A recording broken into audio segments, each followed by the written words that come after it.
Какъв е отборът на сезона на българската FBET лига според Кинг Роби? Вратар. Вратар, за мен най-добрият вратар в българската FBET лига през този сезон е вратарът на Левски, разбира се, Светослав Вуцов, най-много чисти мрежи, най-добре се представи през сезона, така че за мен Светослав Вуцов е вратар на сезона в българската FBET лига. Съгласен съм с твоето мнение, харесваш ми. Я ми кажи ляв бек сега. Ляв бек, тук няма спор, че Майкон трябва да дойде, въпреки че тук бих вкарал сметките и Антон Недялков, но за мен Майкон се представя на много по-добро ниво, така че Майкон идва в моят отбор. Стабилно, харесваш ми. Първи централен. Първи централен защитник, тук разбира се, че избирам Кристиан Димитров. Капитан, един от капитаните на Левски, разбира се, представя се на много добро ниво, вкара няколко много важни гола и шампион с Левски, разбира се. Абсолютно съм съгласен. Кажи втори централен. Втори централен защитник, тук бих избрал Диниш Алмейда от Лудогорец. Наистина много опитен играч, за мен един от най-добрите в българската FBET лига през последните 4-5 сезона, така че бих сложил Диниш Алмейда заедно с Кристиан Димитров. Десен бек. Тук десен бек, разбира се, че избирам Алдаир от Левски. Буквално най-добрият десен бек в българската FBET лига през този сезон, така че си мисля, че заслужава място в моя отбор. Съгласен съм. Дефанзивен полузащитник. Дефанзивен полузащитник, тук разбира се, че избирам капитанът на Левски, Жоро Костадинов, наистина буквално най-добрия. Съгласен ли си с мен? Съгласен си с мен, така че избирам Жоро Костадинов като дефанзивен полузащитник за моя отбор.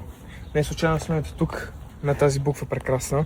Кажи ми двама халфа в момента. Двама халфа, разбира се, веднага ти ги казвам. За мен първият халф, който ще ти кажа е Акрам Бурас от Левски. Наистина много добър играч. Аз бих казал, че е един от най-добрите халфове в отбора на Левски за последните няколко сезона. Даже момчето падна долу на земята, но като цяло това няма да ме спре да започна да коментирам на неговото представяне за сезона. За мен, ти съгласен ли с мен, че той е един от най-добрите в Левски за последните няколко сезона?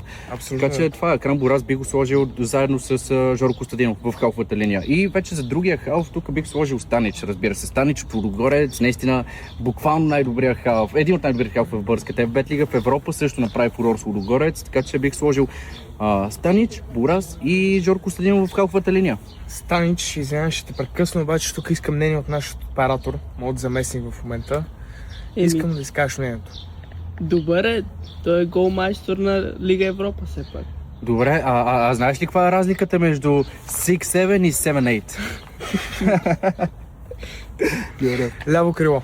Лявото крило, тук без абсолютно никакъв спор, избирам голмайстора в българската FBET лига, бразилеца Евертон Бала. За мен буквално най-добрия нападател в българската FBET лига този сезон, така че избирам Евертон Бала за ляво крило. Ти съгласен ли с мен? Да, абсолютно. Okay. Дясно крило. Окей, тук става малко по-интересно, защото избирам Бърнар Текпетей. Да, някои хора